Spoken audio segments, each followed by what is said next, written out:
Hello, everybody. Welcome to the latest edition of Square Triangle. I am Decavolty, of course, joined here by X and Sharky.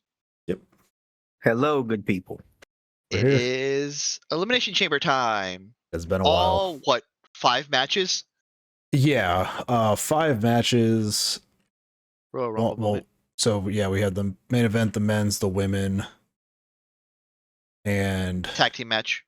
the tag team, and then the kickoff show, the pre-show match, which I didn't watch. Yeah. I didn't watch that either, unfortunately.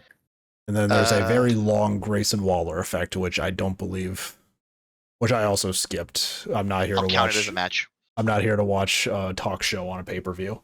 So If it was good, you would have heard about it.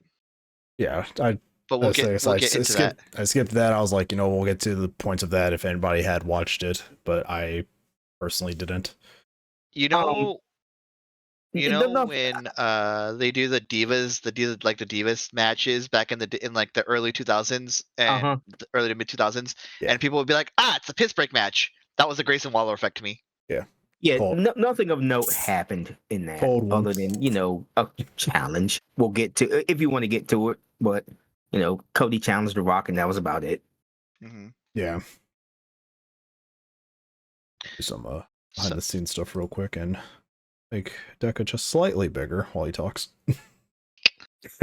So overall, I think we'll talk about this when we get to the women's match, but I thought for the most part, match quality was solid. There's, as is wont to happen in a chamber match, there is a lot of sloppy bits, but yeah, there's a lot of people running around. It's like the Royal Rumble. There's a lot of people running around. Something's bound to slip up here and there. But everyone worked out.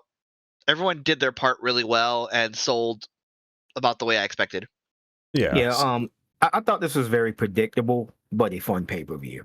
Okay. Yes, I will say it was very predictable. It was very predictable. My prediction, my major prediction going to this was no title changes, and then the only other prediction I really had that was solid that I did get wrong that we'll get into in a little bit is that someone from SmackDown was going to win the World Heavyweight Chamber match. No, because Cody's going to SmackDown. So the thing is, I always had Drew and Becky winning from the beginning, and this pretty much filled in the blanks because I knew when they started promo segments with Becky and Rhea, I just knew that they were going to go in that direction. So is that, and then Drew is a solid replacement for CM Punk, and I kind of like him being in his troll era right now. He is one of the most enjoyable biggest things hater, right and now. I love it. Yeah, but other than that, like I said, even though it was predictable, it was a very solid pay-per-view. It was a fun watch, for like 4 matches and then a segment, which, that could have skipped. Yeah. We'll start out with the women's match. Yeah, we'll start with the women's match. In terms of the 4 matches that are on this card, I understand why the match order went the way it did, but I think that main event probably could have been swapped.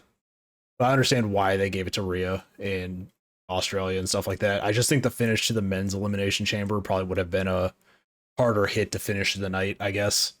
Especially with, what transpired with Logan Paul coming back in, and we'll get to that and everything. Yeah. I feel like that would have been a more impactful ending because the main event just kind of fell flat a little bit to me. But yeah, this women's Elimination Chamber, we start off with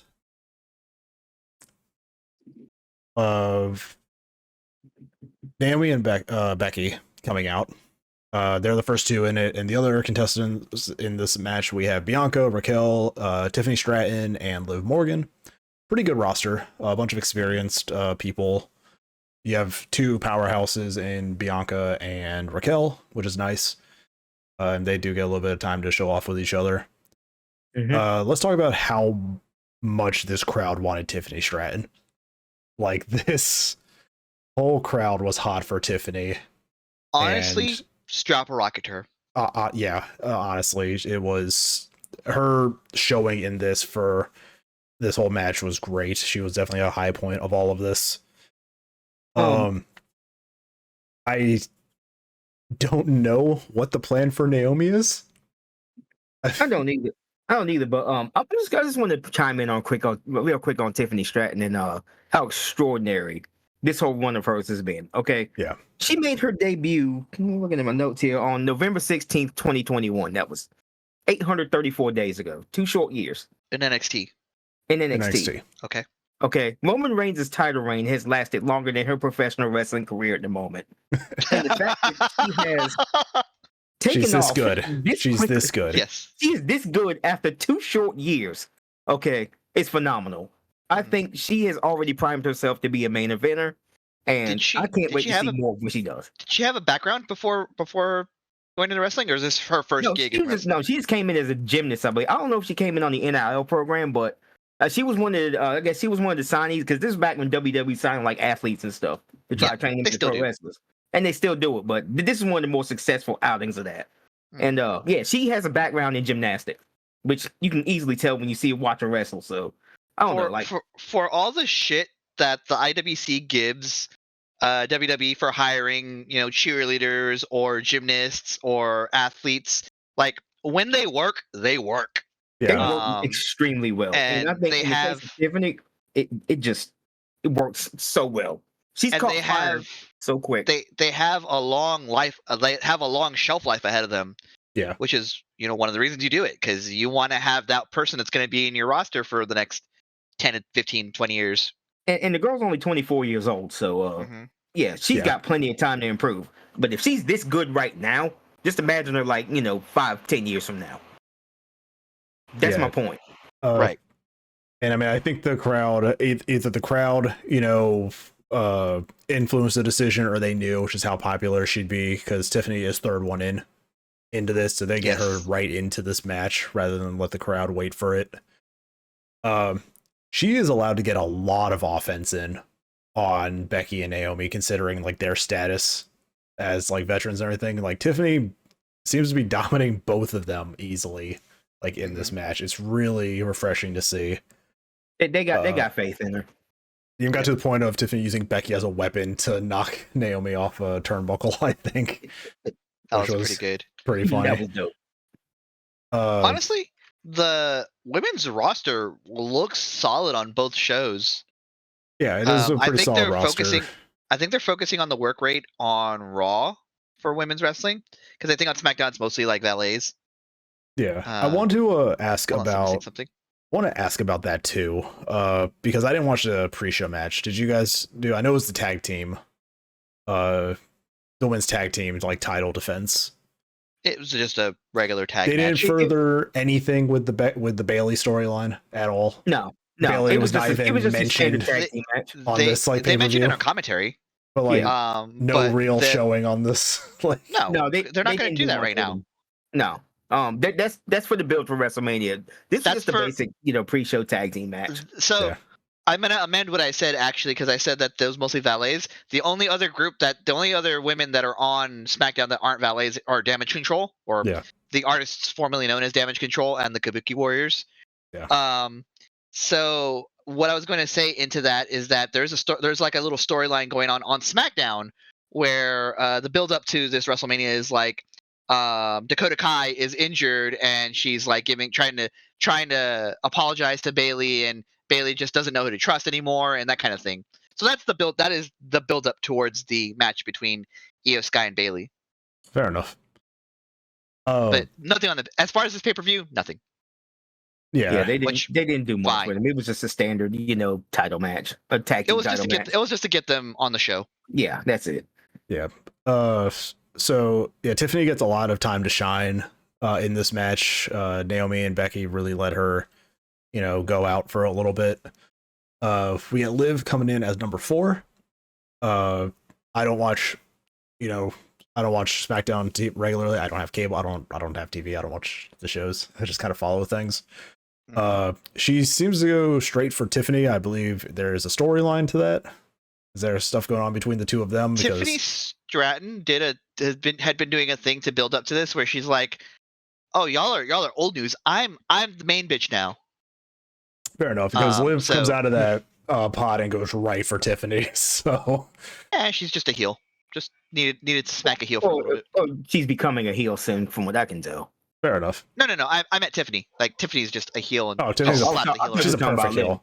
No, Tiffany's like it's one of those like not overly like heelish heels. It's just like that oozing self-confidence kind of heels, and those are the better kinds, I think. Mm-hmm. Yeah, you get some more offense going in here. Tiffany's whole cartwheel counter that she does, like when they try to grab her, she cartwheels them into like, it looks like the Deadeye setup, like on the back. It's just a smooth.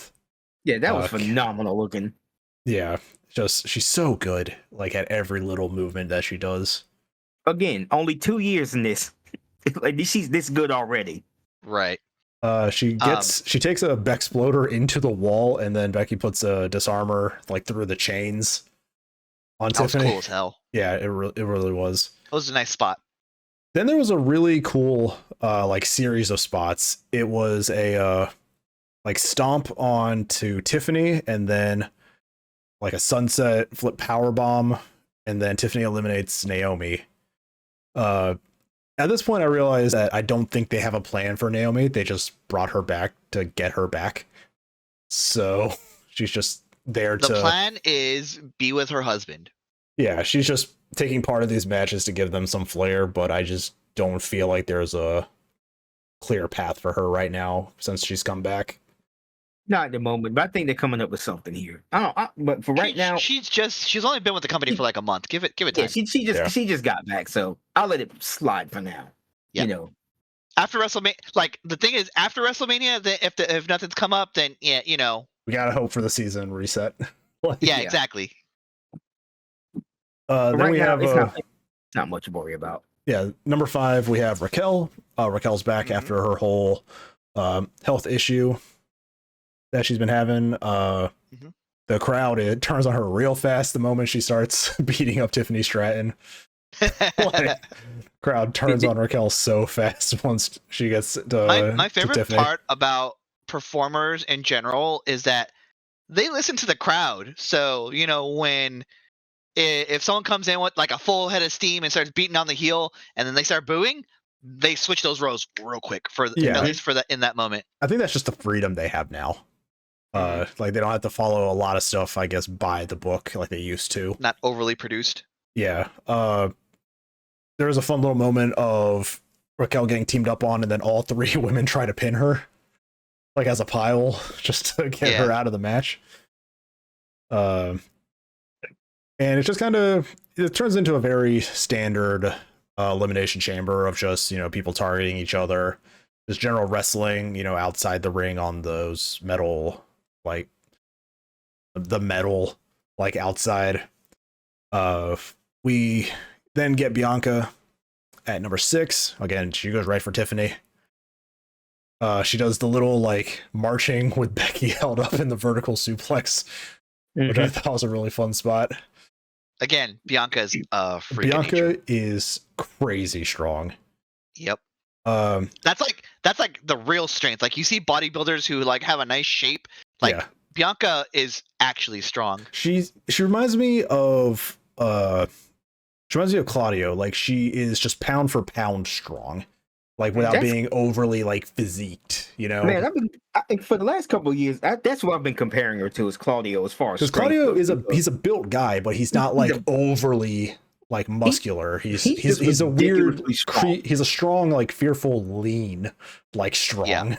Like, he's got wiry muscles. Yes, and that's my comparison to her and Bianca, to him and Bianca. You know, because I remember there was this one time where Bianca was I think she had Otis on her shoulders and she was like running around with him. She was doing a strength thing. Yeah. I was like, man, damn, she has like Claudio strength. And I'm like, I can't remember what exactly happened, but I put in my notes, what an awesome DDT. I think somebody caught somebody outside with one. That looked really good. I can't remember who it was though. We get the Bianca Raquel square up because of course we do, the 2 strong ladies of the match. I don't know if this was supposed to be something else, but if it was a really good recovery. Liv comes off the turnbuckle and drops like like dropping onto Raquel with like a leg drop.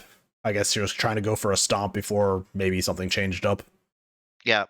Tiffany then throws Becky off, and then Tiffany hits a great like 3-woman swanton from the top of the pod. Yeah. She's crazy. Like, yeah, she stole the show in this. She really if this was like the first like real showcase of Tiffany Stratton, I agree with Decca. Just strap a fucking rocket to her. Like, yeah, because I was hoping against hope that something weird would happen. Like, you know, the door opens, Jade Cargo comes out, just starts beating the shit out of Tiffany Stratton, and we get that match for WrestleMania. Yeah, I thought that would be really cool, but that's just not the way it happened. Well, I don't think we could get that match, but then if you have these two red hot new like women on the scene and you put them to a match right at WrestleMania, it's like who's gonna win, lose, you know? It's because the thing is, I think both of them are so red hot that it wouldn't do anything to either of them. Yeah. Has Jade had a match besides any of the big matches so far? Like, she's been in the Rumble. Yeah. No, she just had the Royal Rumble match so far. I think they're gonna save her singles debut for WrestleMania. And hopefully. I think so too. I just hope it isn't like a jobber squash. Like, no. That's my one hope for it. I want it to be like I want it to be a nice marquee match for her to like truly show what she's learned so far. Yeah, and we can hope that, you know, she'll eventually get that singles match. I mean, if they're doing their best to train her up right, you know, I'd say it's probably taking longer than any of NXT would have liked. So, right, because they're kind of just treating her as like an attraction right now rather than one of their like roster members, from what it feels like. Liv hits a great like top rope flatliner and eliminates Tiffany, and the crowd is not having it. Like, the crowd turns on Liv so quick after this elimination. And then what was it? It was a then when it goes into the next like cool move that I liked in this match was Raquel like throwing Bianca into the ring with a power bomb from the outside, which just looked great. Yep. Yeah, Bianca sold the hell out of that too. She did really did. Little roll, and then she stood up and then went flat on her back. Raquel then hits like a double like power bomb on Becky and Liv, and then takes the KOD, gets eliminated.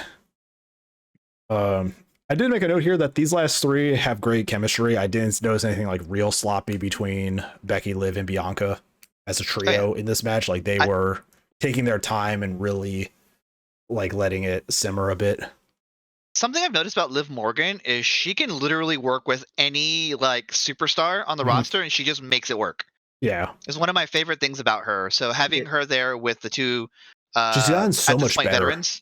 She's gotten so much better than the Riot Squad days. Like, it's noticeably better. Yeah, because she trains a lot, you know, outside the ring, and you can just see the improvement in her. There was a video. She was training. She was training -1 from AEW. Like, she was training him in the ring. Yeah, because there were like a couple of videos of them. Going around in the ring together. Really so yeah. We got a cool little KOD counter into a jawbreaker, which is really smooth on Liv's part. Then the codebreaker countered into a manhandle slam. Liv tries to roll up Bianca. So it's a roll up to get Bianca out, and then right after she gets up from that pin, she gets hit with a manhandle slam and eliminated, and Becky kind of wins. And the only note I put on this is like the ending just kind of arrives, like out of nowhere. Like, it's just, oh well, time's up, and then they just like end the match there in like 2 quick succession pins. I was gonna say, I think they wanted that sequence to go maybe a little faster. Yeah. Of like, okay, roll up, okay, manhandle slam, okay, that's it. Yeah, that was kind of the only thing. They wanted to make it all one spot, but it didn't quite go the way they wanted it to. Yeah, that was the thing. It kind of fell a little flat. The ending did just kind of like happen. So I was like, oh fine. Fuck. Like, I don't agree with who won, but I will say either. I do. I will say Becky and Rhea is going to be fine. Yeah, you're not going to like build on the history with Liv though. Like, that's the thing. I'm like, you're not going to draw on that history. It's just kind of like, why is it Becky again? I'm sorry, I'm starting to get that like slow building feeling of like, is she doing the Charlotte while Charlotte's not here? Like that's the feeling that I'm getting with Becky at WrestleMania. It feels like. Well, she lost last year, didn't she? I think so. Yeah, she did. Yeah, because She lost because that was Bianca. the Belair match. And then on top of that, they had to get rid of the marquee match with Becky Lynch because she's had it with Charlotte already twice, and they tend to give her that every year. So, I mean, That's it was like I said, this was predictable. I would have much rather them did the Liv, revenge tour storyline, but this works better. This works just as much. So, yeah. Yeah. Yep. I just there's like still did Liv ever get like a rematch shot for With- like with Rhea like from that whole feud, or is it just like they did their match and then like that was it? They I don't did the think match and then they did the injury spot and then Because she got injured. Yeah, so they hadn't really like finalized Yeah, they that. haven't done anything Yeah. else. Yeah, But all in all, I like this women's elimination chamber match. I thought For- the match itself, like the pacing, was really good. I think it got a good half Yeah. hour, I think. So moving on from that, a red hot start to this pay-per-view, we get into the first like predictable match. And I called this because even with all their vignettes and everything, there's like no real history between these teams. It's just Tyler Bate and Pete Dunne have just moved up the ranks enough. I was gonna say that's kind of the AEW thing, right? Like, there's Yeah. no. That's fine, like to do that, especially if you have no other plans for your tag champions. Yeah, and I'm just like, you don't have Seth on the show, so you don't have anything that Damian don't have Priest can Seth, you don't have tease Roman. with a cash in. You don't have fucking Roman. There's No. nothing. It's just like, I feel like Judgment Day is just kind of in this weird spot until they figure out what the fuck they want to do with Damian Priest's Money in the Bank. Yeah, I think they gave I them don't know. all. I think they gave them a lot at once, and Yes. and then they're like, ah, shit, now what? After will say this with after WrestleMania, these belts need to separate. Yeah, Like- they need champions on both shows. They need tag champions on both shows. I'm kind of tired of the undisputed tag team titles. Okay, those are the only belts they haven't changed. By the way, they changed all I was the gonna other. say, or change it to look different. Or Yeah. just have all of your roster across both shows. Just Yeah. stop doing the brand split. Like, give some Well, variety every week. Like, Right. what the fuck? But I do kind of like the team of Pete Dunne and Tyler Bate, especially with their history. I was gonna say And- they have a history. They've done it Yeah. before. They have a good history. Their matches in NXT were still great during that like UK tournament. There is a moment in this match where I question just what the fuck WWE's like production is. Because after Dom gets ejected for interfering, they black out the screen because they don't want to show the Australian crowd flipping him off. And there's about 15 seconds of a black screen where you can't see anything. You know what? And I'm like, they've been it's a doing that. pay-per-view.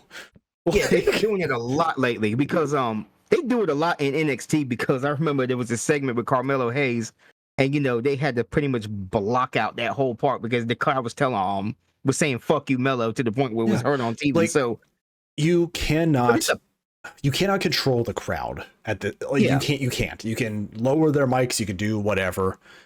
But like I mean, you can't just removing footage for dumb shit like that, I feel like it hurts your product more. and I understand because it's NXT and they did it right there, but you're talking about a pay-per-view, man. I mean, there was no point in doing that on a pay-per-view. Motherfucker, you're in Australia. You expect the crowd to be nice? Like, No. It's just like being in Canada. They're just as wild as the Australians are.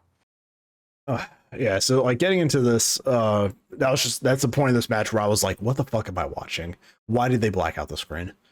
Like, Huh. and I had to look up why, and it was apparently just because the crowd was flipping off Dom as he was being ejected. So, But it's okay when Austin does it when he randomly comes back, right? He doesn't anymore. He goes like this. Oh. no, He hasn't flipped people off since like the mid '90s. The AI videoed out the finger. Jesus Christ. So, but we get this. Judgment Day comes out with Dom. He tries to talk. The crowd hates him. I love the Australian crowd. It's just not letting him talk at all.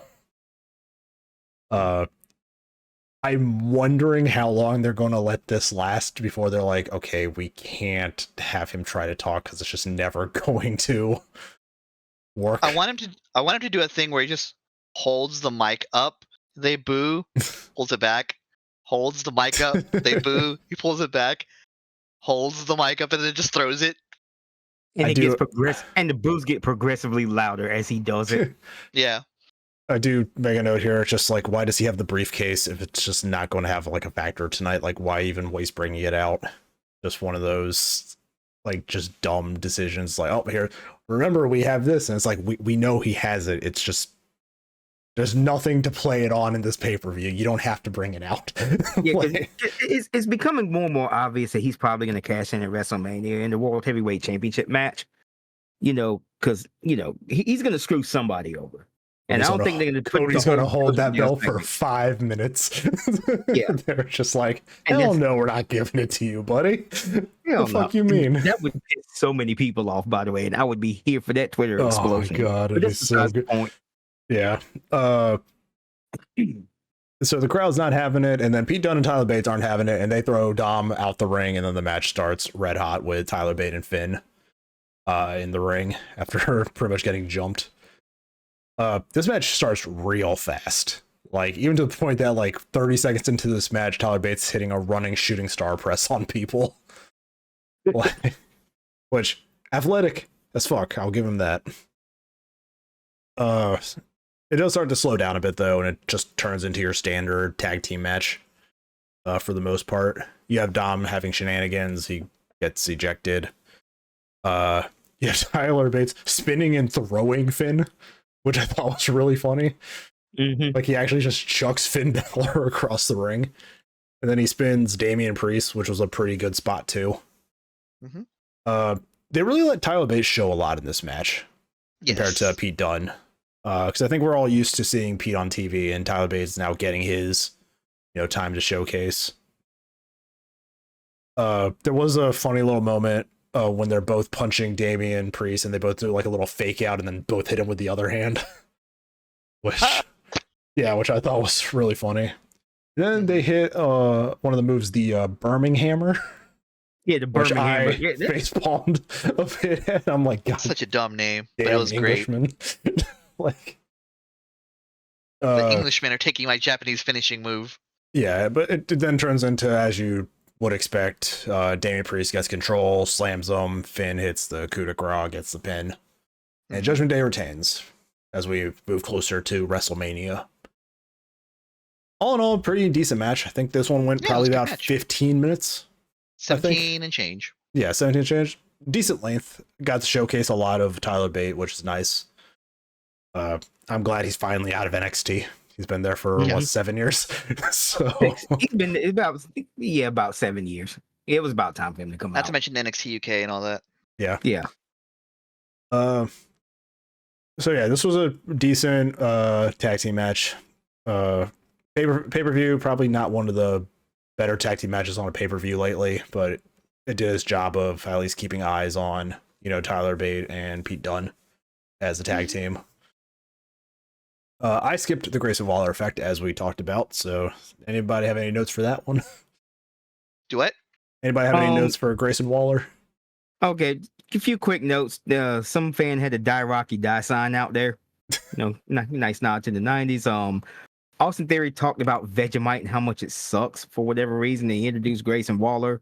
Because he's in Australia. Yeah, Australia is in the Cody Rhodes theme like everybody else is. Cody challenges The Rock at random between now and WrestleMania. I don't know when you do that one. What event is that? Like, what's between? So it's not gonna be a match, or if it is, it's gonna be like a very quick match. It's the thing is, WWE probably wants SmackDown to stay afloat for a little longer, because Raw's going to Netflix. SmackDown's they're probably trying to boost the ratings by having The Rock on the show. Yeah, so they're probably going to do couple SmackDowns. They're probably going to do some segment with Cody and The Rock at some point, is what I'm guessing. And then Austin Theory, a lot happens, and Austin Theory just like does Rock impressions until he gets stomped out by Seth and Cody, and that pretty much ends the segment. Okay. Yep. Do we get? It was not much. He said something about being cleared to wrestle, and then did a Cody Cutter. Something like that. Yeah, Seth Rollins says he's like days away from being medically cleared to go wrestle. Do we get Rock and Cody in France for Backlash after Probably. WrestleMania? Is that like the plan here? It's an international event. Honestly, I'd be in for that. Yeah. Actually, the next 3 events are international. We got France, Canada, and then Bash in Berlin, August. Yeah. I think Don't call Canada an international event. It's a normal stop on the international tour. Yeah. So It's yeah, not even that. it's just They'll go to Canada when they go to Wisconsin. I won't be able to fucking do it if they don't put the belt on Cody at Mania. Like I will physically not be able to follow this company anymore. If we go into Sharky, you barely follow the company. You catch up on Twitter. I barely follow any company. I just like talking about wrestling with you guys when I watch the pay-per-views. Yeah. It gives me an excuse to go hang out with friends. So that's why I hope that promotional videos and all that sum up the story for me. Give me the cliff notes. Don't always do it. They don't. But no, I between some of the videos I've shared in our chat with like Cody doing a gender reveal after Raw on Monday. You see that guy get smacked in the face with the chair during that segment? Yeah. Cody beats up. It's like Cody, man, it's still February. That's one of the comments I saw on that video. Oh no! Because he hits the 2 white guys and then he just throws it at the other guy. And it's like, Cody, it's still February.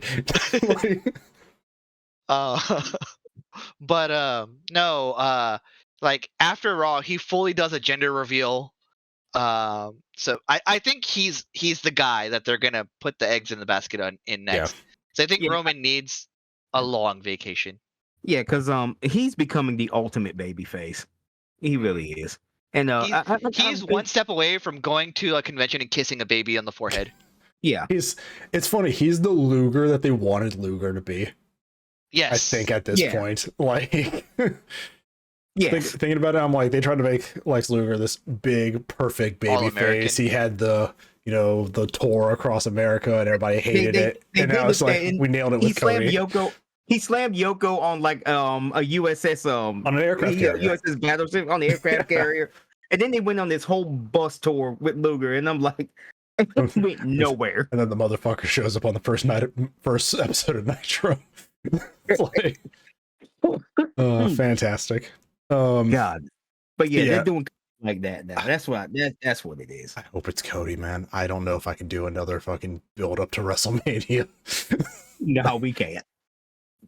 Just imagine if it's just like the night of WrestleMania and Roman's like, I'm not going anywhere. Like, he's not leaving. It's like, just refuses the job. Yeah. Like, I'm going to walk out with these belts or I'm going to leave my car right now. So I would believe him to do something like that in character. But I think they would eventually. I would love it. I think Joe Anawani's like, get me the fuck out, please. Yeah, for sure. Joe Anawani is like, I need to sleep for a year. It's like, motherfucker, get me away from wrestling. I want to go to Hollywood. But I think Roman Reigns, I would love it if like we're still not sure if there's going to be a match, even though Cody declared it. Mm-hmm. If they keep trying to like delay the match, and that's the story going into WrestleMania. And even on the night of Mania, they're like, oh no, if the match is going to happen. Dude, the worst. Oh God, the worst thought just crossed my fucking head. What's that? It's just like, okay, the Roman's like, I'm not gonna wrestle Cody. Rock, you go wrestle Cody. And it's like he lets him wrestle Cody for the titles on the assumption that Rock's gonna beat him. And then Cody beats The Rock, and Roman's like, okay, now we're gonna have our match at Backlash. But you lost me the titles, but I'm like, but Roman lost titles and never getting pinned. That sounds like something WWE would fucking do. I don't think they want to do that with Roman. Don't give them any ideas. Also, don't speak that out into the world. You know how manifestation works. I don't think they want to do that. I think Cody's going to be the guy. I think he's going to clean beat him. There's going to be some shenanigans with all of his allies from the last year coming out to stop Solo and Jimmy. Or probably the long shot plot that Cody and The Rock are secretly planning this thing though. Having Rock as a mole on the inside of the bloodline, and because this feels very Mike Tyson and DX. Mike Like, Tyson. Yeah, Yeah. I little could bit. be in for that. But Yeah, I do think so- we're going to see like the culmination of like the Cody squad coming out to help him. You know, the Nightmare Family. defend off. The Nightmare Family at home. Yeah, defend off the attacks from Solo Sami and Zayn, Jimmy. Jey Uso. You know, all of that. So I think that's how it's going to be. It's going to be a big, you know, the NWO coming to save Sting during the DX match. I better not see Like- Lee Johnson come out at WrestleMania. Like, when the hell did you get your AEW contract? Lee Johnson, fucking. Lee Johnson just No, that's randomly how pops that's up, how the like- match finishes. Dustin Rhodes comes out. Sean Spears comes out to help Cody and then smacks him with a chair again. And busts him open in the ring. God. That was the first episode of AEW too, wasn't it? Yep. Where Something Sean like that, Spears yeah. debuted and just like completely cracked open Cody's head with a fucking chair shot. Like, Like, Jesus. legitimately. he showed up with a chair and it's like, somebody take that away from him before he gets in the ring with any NXT star. Like, Too late. Really? He cracked Rich Holland in the back last night on NXT. he's like, that's for Biggie. That's for Biggie. I did it for the New Day. I did it for the New Day. I did it for Kofi. So let's move into the men's Elimination Chamber match, which, given everybody in it, is a very unique like roster wise like Elimination Chamber. It's a bunch of different people that I wouldn't think would be in like a thing together. We got They work well together, though. I'll they say do. that. Yeah, they did. We got KO, Bobby Lashley, Logan Paul, Randy Orton, Drew McIntyre, and LA Knight. And we start off with LA Knight and Drew. There was a funny moment. I can't remember who. I think it was LA Knight punching Drew against KO's pod, and Kevin Owens was punching the glass. Oh, yeah. Whenever Drew came back into it, so they were just like both sides just punching Drew McIntyre. There was a thing when they were doing their entrances where I don't remember who it was. I think it was Logan Paul coming out where he's just like taunting everybody. Yeah. And Randy Orton just kind of goes up on his chamber, goes boop, just pokes the boot. Yeah, I saw that too. I think Randy's just having the time of his life being back here. I think Randy thinks he's on borrowed time and is like doing that thing where he has to like make Yeah. nice with everybody now. Yeah.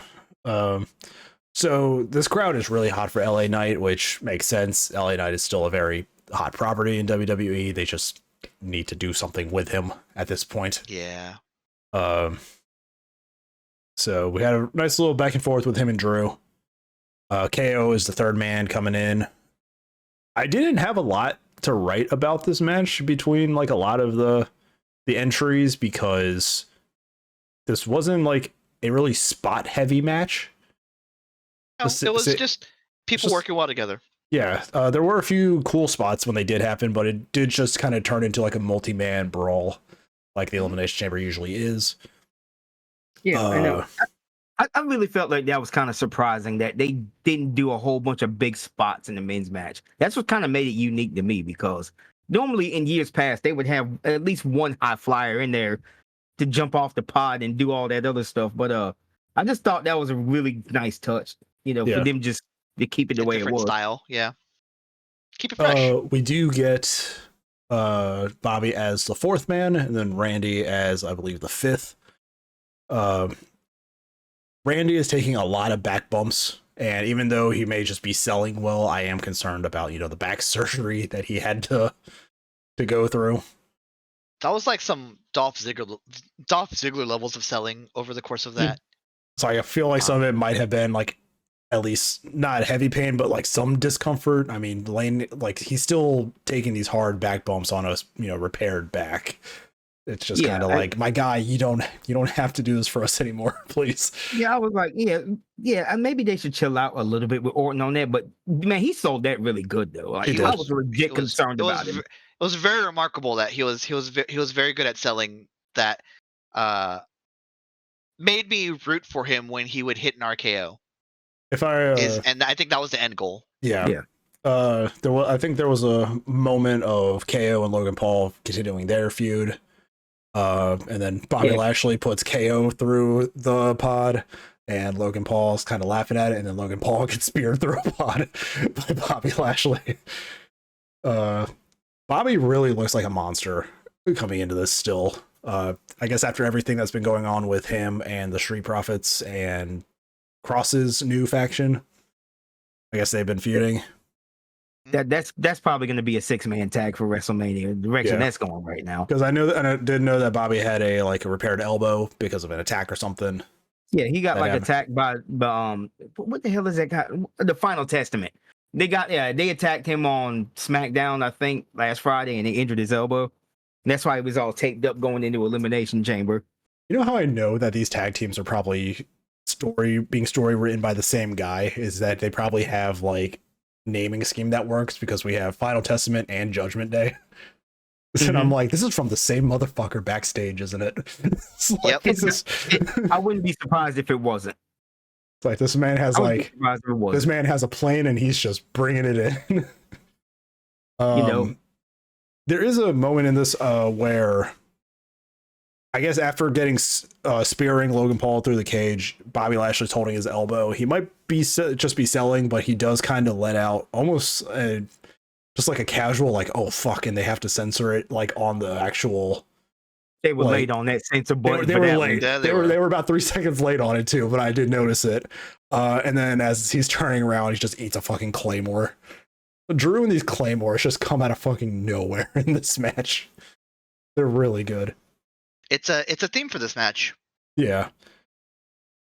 Honestly, when it got to the point where it was just it was LA Knight, Orton, Drew, and Logan, I was like, oh, LA Knight might be able to take it here.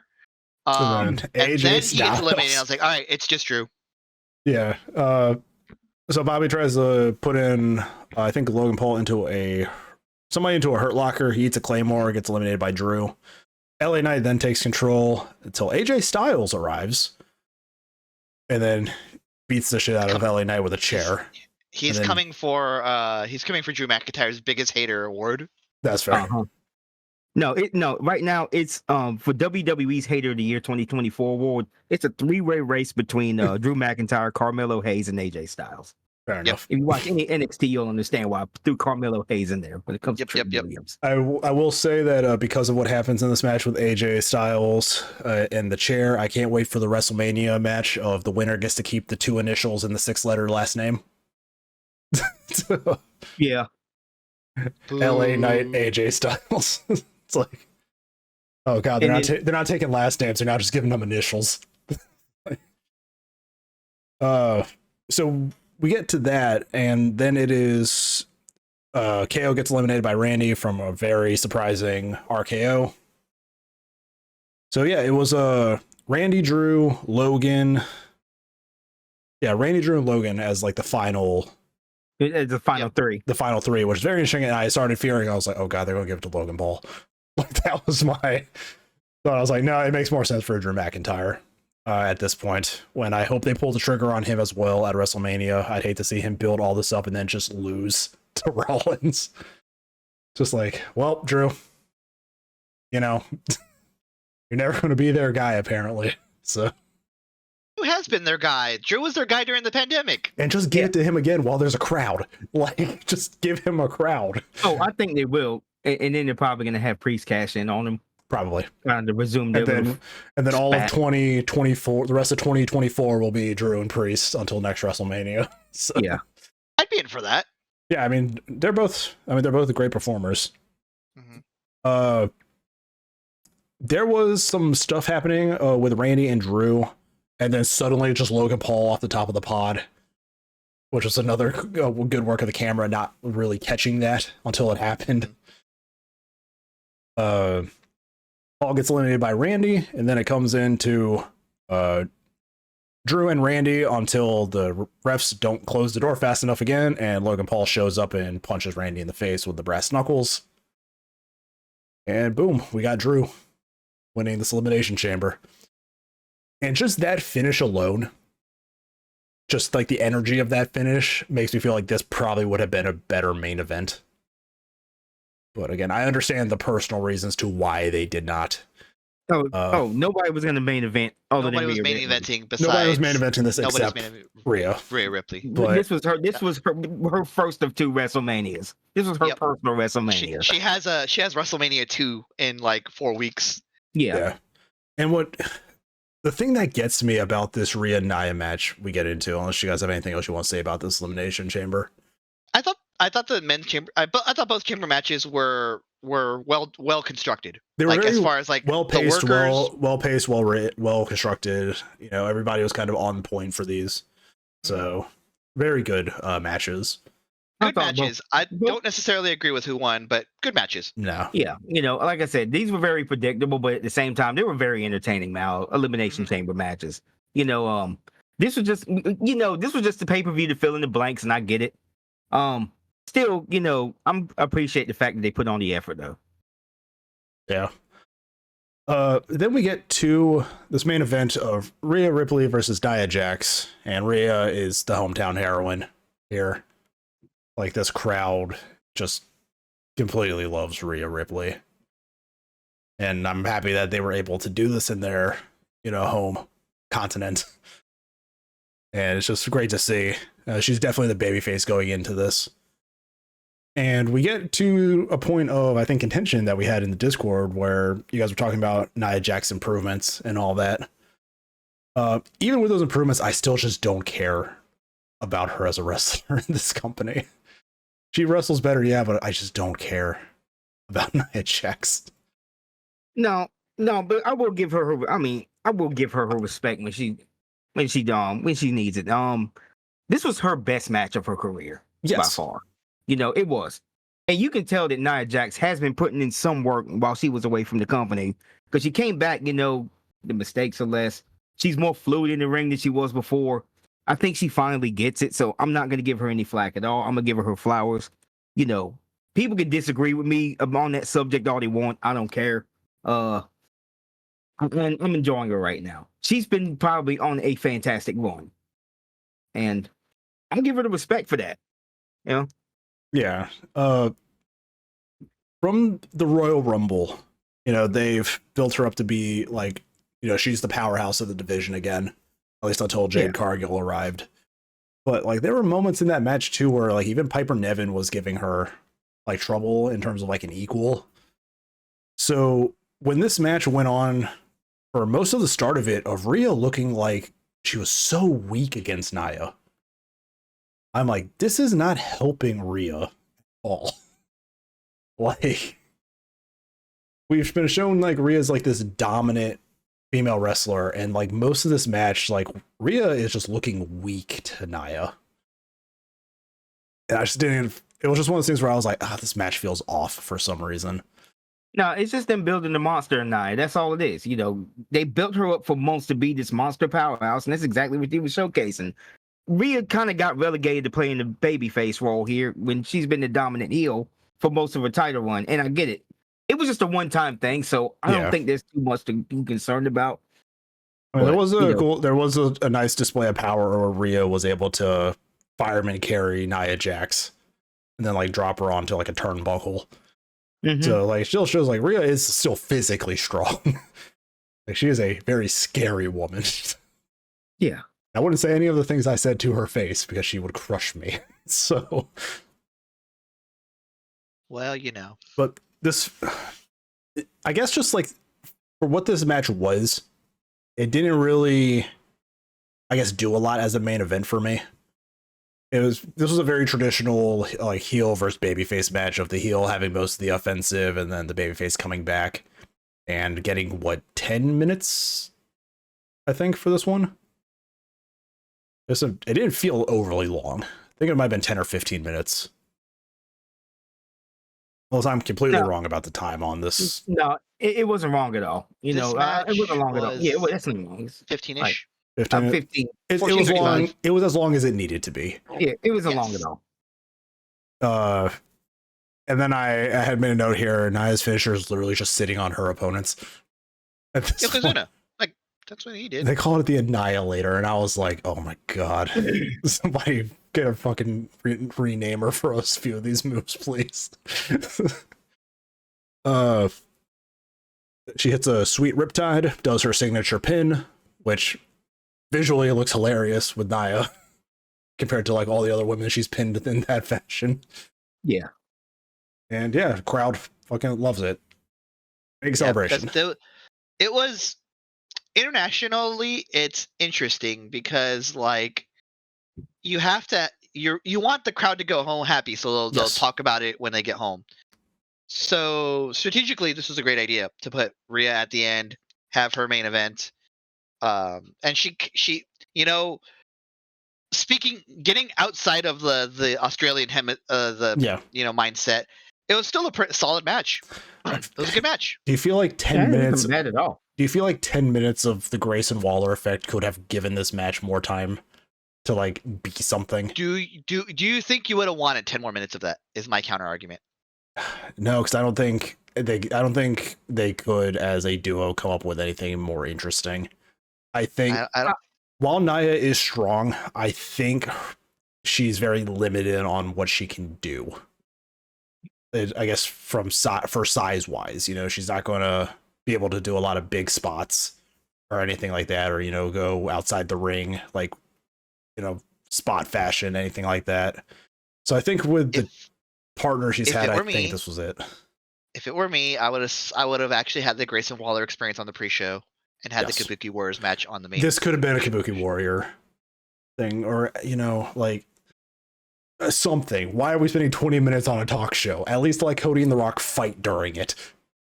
Like, yeah, because I feel like you can't have Cody and The Rock fight during. The Rock's gonna get gassed in like 5 seconds. He's going to. I have no idea how they're going to get a match out of this man in 2024. I have no idea either, but it's going to be interesting. It's going to be interesting to watch. I'll tell you. It's going to be a fucking disaster, and I'll be right there watching. Train wreck. Because I know Rock ain't known for cardio, man, these days. So I pointed out it's like a train wreck, but it's going to be a fun one. So I pointed out it's like a lot of the recent Rock movies and like all the positions of power he tried to get in like Hollywood haven't gone through. So now he's taking it personally and coming back to this company. Like in charge. Yeah, he's like, I couldn't have Black Adam fight Superman, and I couldn't get control of the DCEU, so now I'm taking control of WWE. But yeah, I don't know, like for 4 matches, because even the Royal Rumble has more matches than this card. I think it was the men's, the women's, and then we had like what, 3 or 4, like something like that, something like other matches on the card. Just feel like I guess you need the Grayson Waller effect. He's Australian too, right? Like I guess that's why they probably gave him. And that's probably the only reason why they did that. He's Australian too, and he's one of the big stars they're trying to feature on that show. So yeah, we got 20 minutes of that, which kind of led to nothing. But yeah, it's just okay. Yeah. Well, we're teasing the Cody and Rock, and it's like, no, yeah, you're teasing it. Yeah, I don't know when the hell they're gonna do that between now and WrestleMania. So I'm guessing that's a match for another pay-per-view. Like I said, the Rock is scheduled to be on, I think, every SmackDown from here until Mania. So I think any one of those. Do you think it's because being a part of the TKO board now? Do you think Rock's like, my presence will bring viewers? We need to keep the viewership up. And I think kind of right. He's right. I think he's doing that specifically to, they want to keep the contract with who are they, Fox? Oh yeah. So I think they want to have a ratings boost before Mania. Oh god, the next arc. Well, the thing is, SmackDown's going to USA next year, so and Raw's going to Netflix. Apparently, Netflix. Right, and fucking this week, Netflix announces they're raising prices again. So good job, WWE. People are going to start canceling subscriptions at this point. Man, I can't believe Raw can't break 1 million. One of these days we need to talk about how streaming services are getting out of hand. Oh, absolutely. It's becoming cable again, but worse. It's becoming cable. Hey, that's a good podcast topic we can talk about. It's far worse than cable right now. I don't understand the logic of your flagship show being taken off of TV for a paid service. At that point, just put it on Peacock. Well, they got $5 million for it. That's why. But at the same time, yeah, you have like a whole network. You're paying for Peacock. They're getting your pay-per-views. why not just put the show on the established service? Because $5 billion, Sharky, $5 billion. That's why Yeah, I mean, with this. I would do a lot with $5 billion. It'd be a lot of But yeah, burgers. so USA Network and NBC, who Peacock is the same is owned by the same company, right? Yeah, I mean, USA is owned by most NBC companies are owned by the same company. Right. No, I get that. But like NBC owns USA Network. Yeah. They own Peacock. So it's just moving everything to one company overall. Yeah. And they're just like, let's put it on Netflix. It's like, okay, Mhm. I guess that fucking makes sense. I guess. Like, what the fuck? I don't think that you could get people to watch wrestling on USA Network Monday and Friday. You know. So we're gonna drop $20 to watch Raw now. Yep. Yeah. That's insane. 4 episodes of Raw for $20 a month. $20 a month we can watch episodes of Raw. Great Christ. deal for $5. I'd rather just. You've been watching this shit for 30 something years for free now. 31 years. That's the thing that gets me. I'm like, watch Raw. God, you guys are doing a real ballsy change for how long that this show's been on free TV. Yeah, it's been on since January of 1993. We've been watching it for free for with cable. We've been watching it almost for 30 years now, 31 years. I can imagine what it would have been like in fucking Tripp's office when he heard that news. You just have like the head in the hands, like the glass of bourbon, like next to him, just, oh, Jesus Christ. It's like, if it ain't one damn thing, it's another. Yeah. At this point, WWE is treating their show like the Marvel properties, where you have the Marvel studios, and then you have like the Fox division, and then you have the Sony division. And you're like, can you guys just get it all in one fucking place, please? It's like, please. No.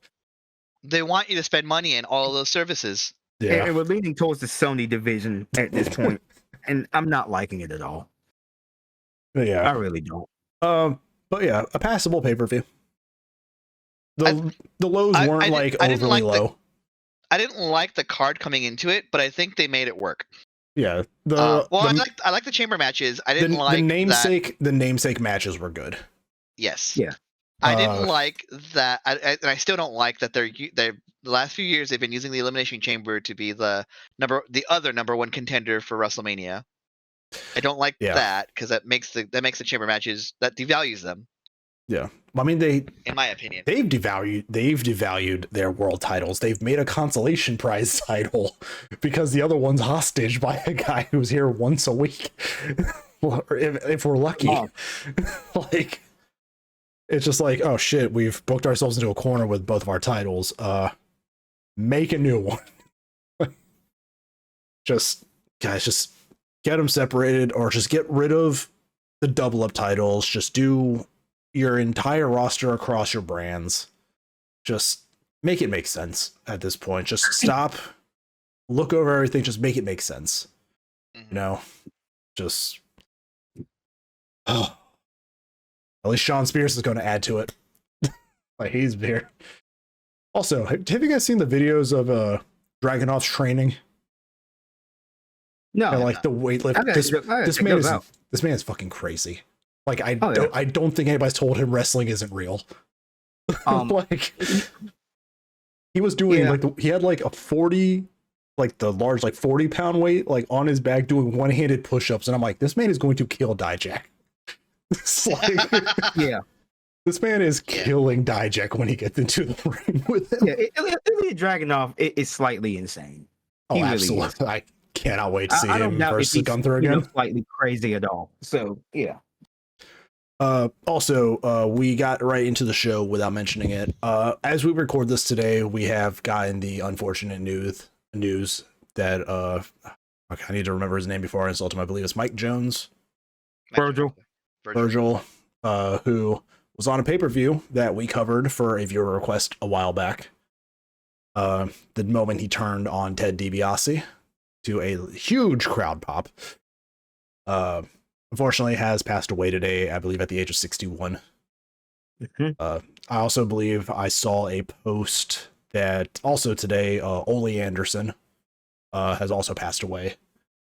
Yep. So sad day for the wrestling community. It is Wednesday. I expect to probably see a tribute of some kind on AEW tonight, even if he didn't wrestle for them. They do a usual job of the community as a whole, remembering the people who leave us. So at least, we got to see that great moment of his during that Royal Rumble pay-per-view that we watched. So, fortunately, it is just one of those things, you're seeing the people that you watched growing up just starting to leave. And you realize how old you're getting.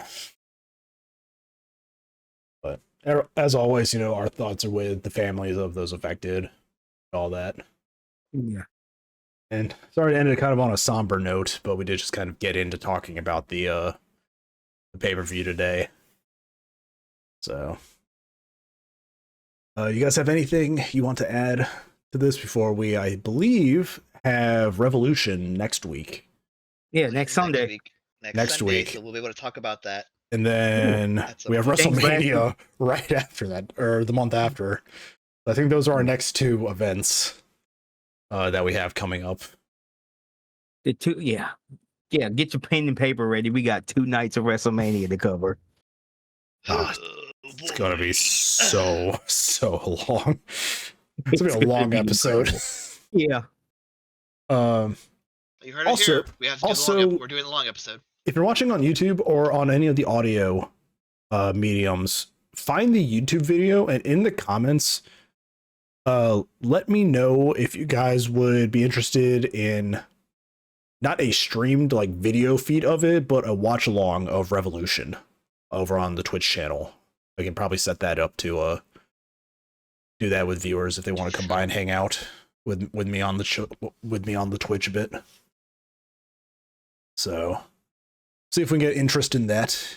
I mean, it'll mostly just be me reacting to it as you all watch it elsewhere, but I don't want my channel taken down by AEW, so I'm not going to live stream it.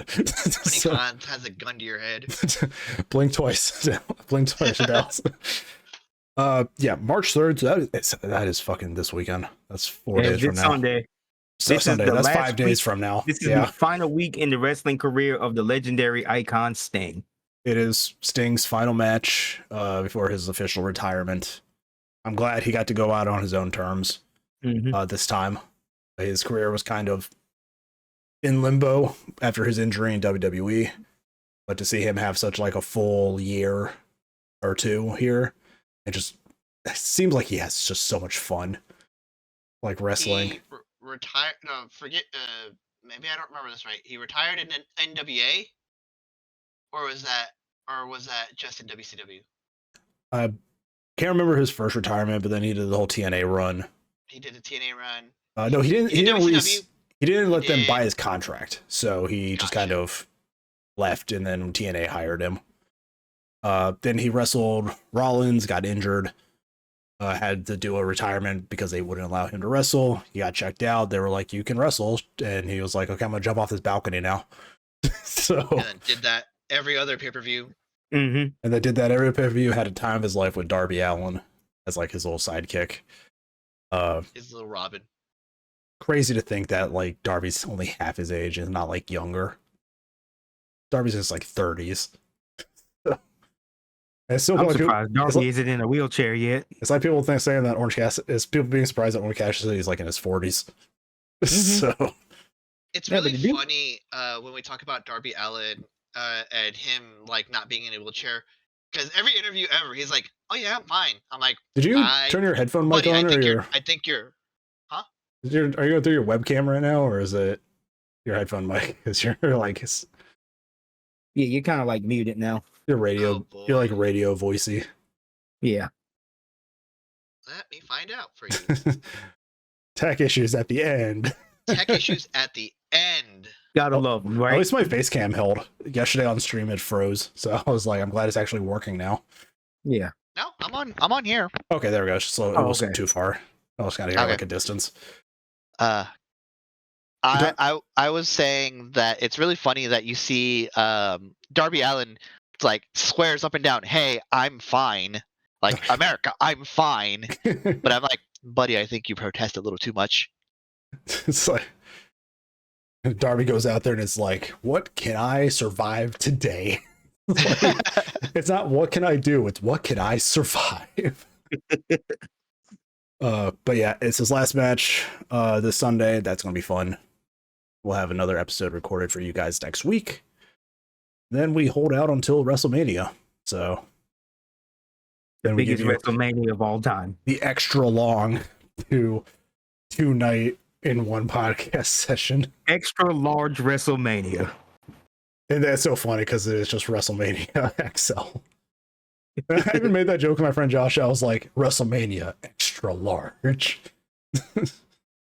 But yeah, I got nothing else to add for Elimination Chamber. Yep. Passable Yeah, show. I'm graded like a B plus. Yeah. So It's fine. B. yeah, like a B plus. As always, guys, you have the audio forms of this show. You have the YouTube forms of this show. Follow us on Twitter because we're still not calling it X because that's stupid. Even though we don't update the Without Context much, if there is a big update, we'll usually post it there as well. Again, Without Context podcast, we'll get back to it eventually at some point. we'll figure something out. But we can at least guarantee this show at least once a month. So, because that's what wrestling promises us. This month, twice. Well, I guess this is February, so never mind. It will come Technically out once a month. It will technically come out March 1st, so technically S2 and So in yeah, March. 2 in March. Let's go. I forgot that February has 29 days because it's a leap year. So, but yeah, so as always, you guys can follow that. Follow the whatever audio you listen to, Spotify, anything like that. Follow the YouTube channel, and we will see you guys around for the next episode. Take care, everybody. Bye. Bye-bye.